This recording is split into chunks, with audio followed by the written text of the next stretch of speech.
Yo, what's up, guys? It's Nick from Big Ends Gaming. Welcome back to another MLB The Show 22 news videos. Today, we had another feature premiere. Last week's feature premiere, I did not make a video recapping it.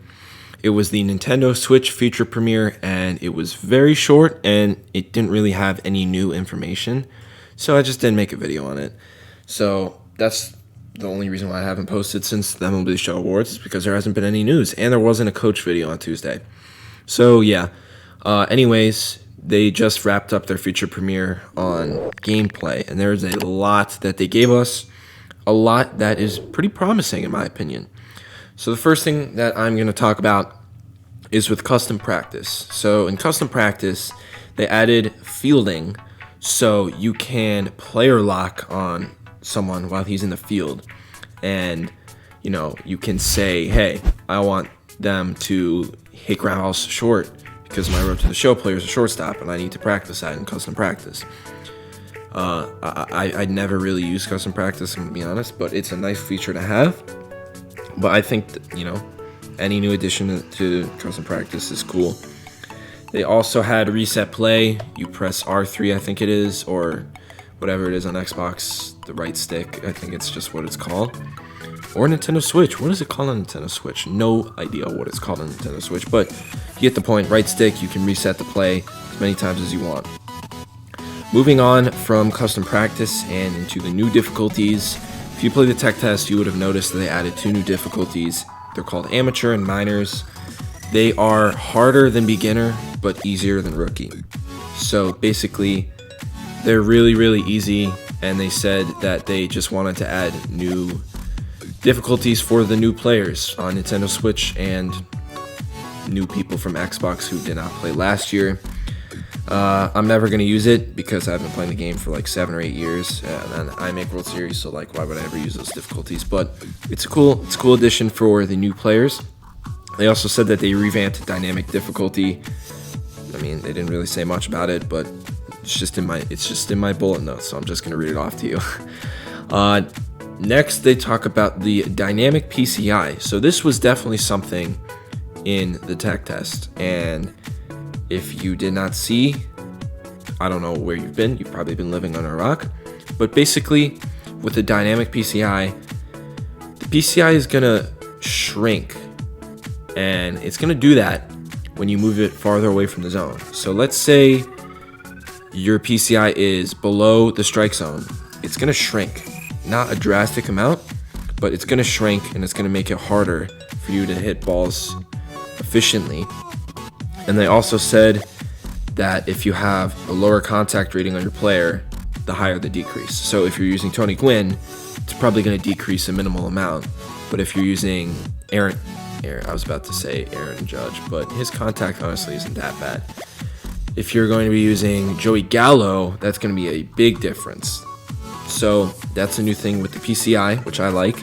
They also mentioned that foul balls will be less common because of this, because your PCI is going to be harder to hit pitches out of the zone, because there were some times where people would be fouling off pitch after pitch that shouldn't be hittable, I guess you could say. So that's nice. Next, they spoke about the contact and power swings.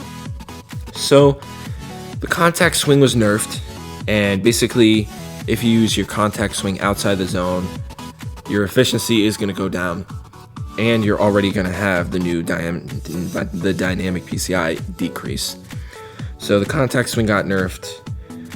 Another thing they spoke about was they said that the PCI is not a representation of the bat, and it's actually where the batter wants to hit the ball or where the batter's looking. It's just something that caught my eye during the feature premiere. So moving on, they also spoke about the PCI anchor. This was one of the big things in the tech test. Basically what it does is it locks your PCI in a certain position on the plate. So let's say you suck at hitting high and in fastballs. You can lock your PCI into the top left ninth of the zone. So your PCI will automatically be there if you are not touching the left stick. That's basically what the PCI anchor is. I didn't really use it that much in the tech test. I'm definitely going to have to experiment with it, though, because I think it could be pretty meta when you are facing like a DeGrom or somebody who has a dirty fastball or a dirty slider that you just can't hit, you can just anchor your PCI and be right there, and then boom, homer. So yeah, I'm definitely going to try it out. I don't know how often I'm going to use it when the game comes out, but I think it's a nice feature. So after that, they basically went on a physics lesson. Me taking physics right now. They didn't actually like elaborate on real science, but anyway, I'm just joking. So basically with the ball physics, they reiterated timing with certain pitch locations. So they basically said that if the pitch is on the inside of the plate, you want to be a little early. If the pitch is in the middle of the plate, you want to be on time. If the pitch is outside, or not outside the plate, inside the plate. Let's say you're a righty hitter, and it's in the left side of the strike zone. We'll say that. You want to be earlier to get better results. If it's in the middle, you want to be perfect timing, like that makes sense. And if it's on the outside, so like if you're a righty hitter and it's on the right third of the strike zone, you want to be a little later. I actually noticed this in MLB 21. I just haven't really said it. But yeah, that is true. Like with the game, that is true. If you are just late, you are more successful on just late pitches outside than ones inside, and it's drastic. Moving on to pitching for par. This was another thing in the tech tests where it's basically the same thing as the dynamic PCI. It's basically the same thing, so I'll just call it dynamic par.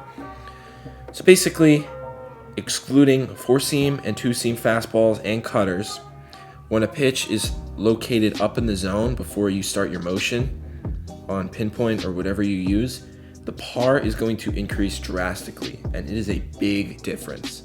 If you throw a curveball low, the par, for new players by the way, is called the perfect accuracy region.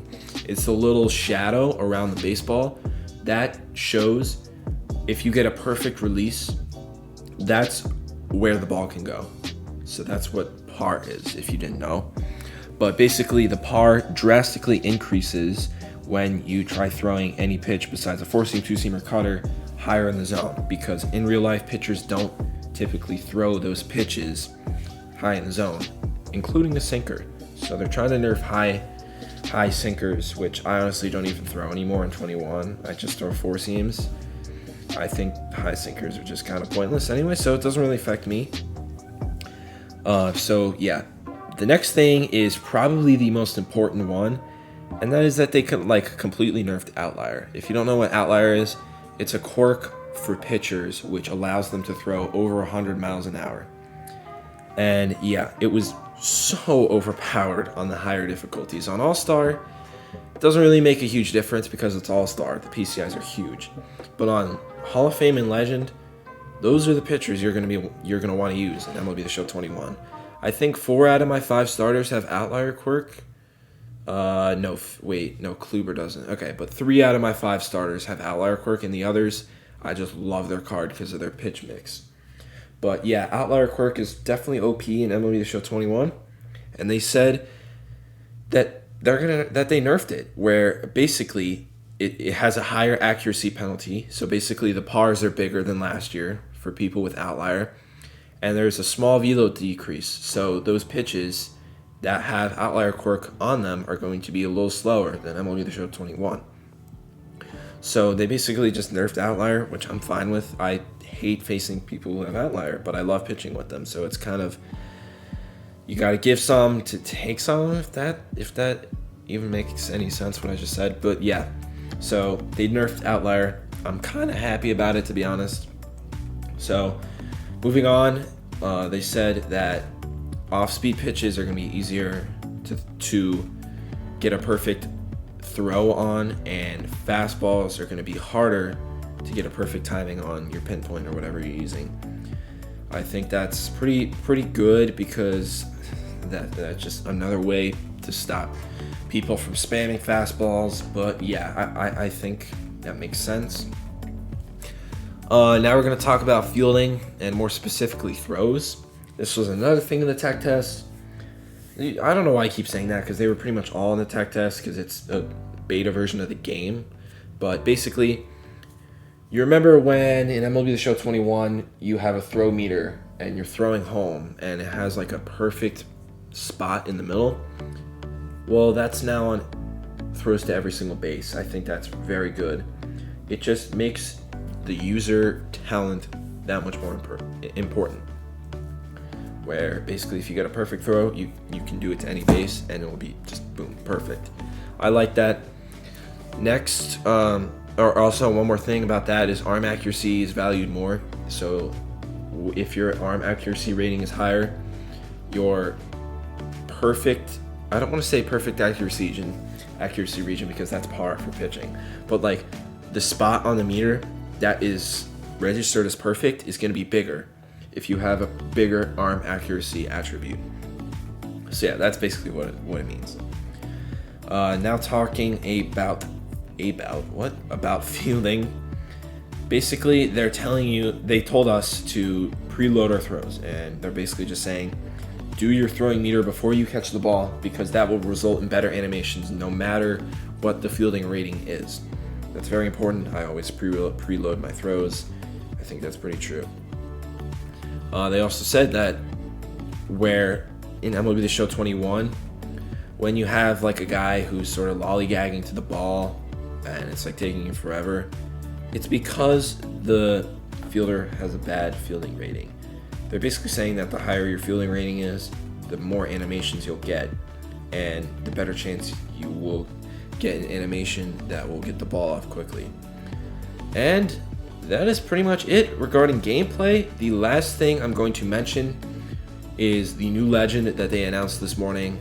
I don't know why they're not just keeping them for the future premieres. I honestly like it better, but it's whatever. We're still getting new legends. I'm just happy we're getting new legends. Last week's new legend was Kirk Gibson, and I never mentioned it on any video just because I didn't post about the coach video because there wasn't any new news, and there wasn't any new news in the feature premiere, so I never mentioned it. But yeah, that's a nice legend.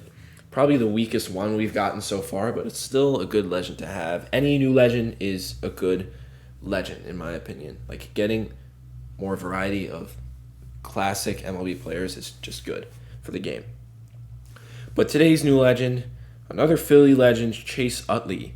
Chase Utley, look away Mets fans. Chase Utley was a very good second baseman, lefty hitter, good defense, all-around solid hitter. He was very, very good. So that is going to be it for this video. It was a very long feature premiere. There were some technical difficulties too at the start, so that's why this video is out later than normal. So yeah, that is going to be it for this video. I hope you guys enjoyed. I've been your host, Nick from Big Ends Gaming, and I'll see you guys in the next one. Peace.